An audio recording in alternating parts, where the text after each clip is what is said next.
Netanyahu, the Prime Minister of Israel, made a statement about a reaction to the ICC in The Hague and its modern Dreyfus trial. All of this is factual, so keep your minds open, and I'll make a small comment at the end. The anti-Semitic decision of the International Court in The Hague is a modern Dreyfus trial, and it will end the same way. 130 years ago, the French Jewish officer Alfred Dreyfus was falsely accused of treason by a biased French court. In response to these false accusations, the great French writer Émile Zola wrote his monumental essay, J'accuse.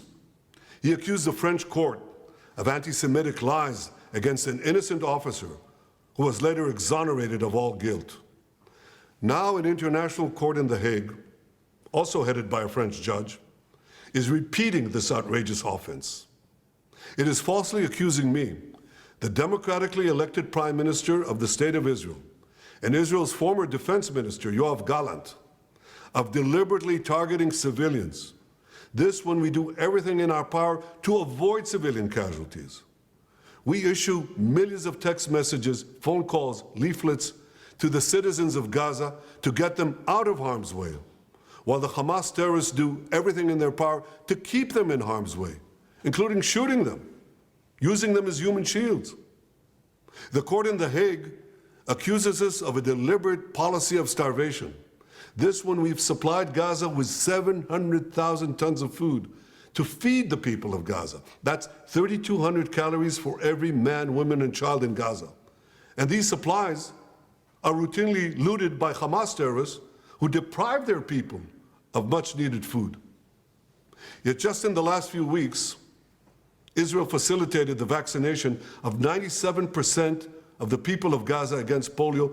This doesn't prevent the court of accusing us of genocide. What in God's name are they talking about in The Hague? The truth is simple.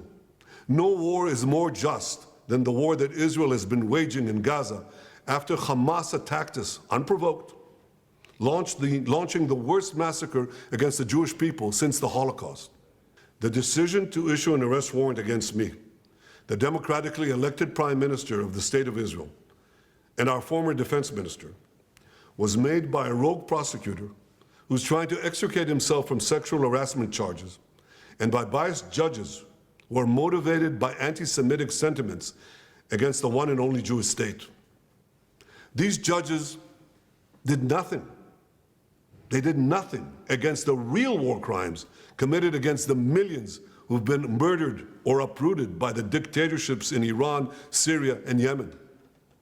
Instead, they falsely accused the one democracy in the Middle East, Israel, thereby imperiling the right of all democracies to defend themselves against murderous terrorists and tyrants.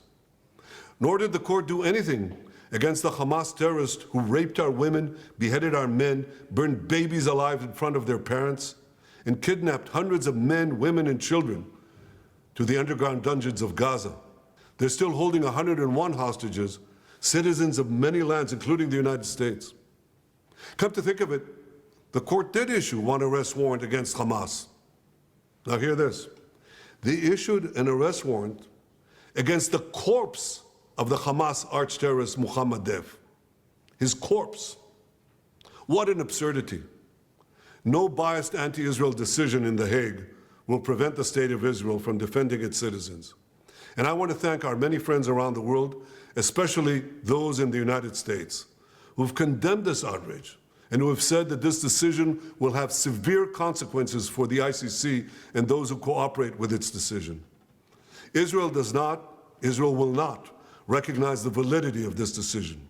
We will continue to do everything we must do to defend our citizens and defend our state against Iran's axis of terror, Iran and its terrorist proxies, which include Hamas, Hezbollah, the Houthis, and others. Our enemies are your enemies, and our victory will be your victory, the victory of civilization over barbarism and tyranny.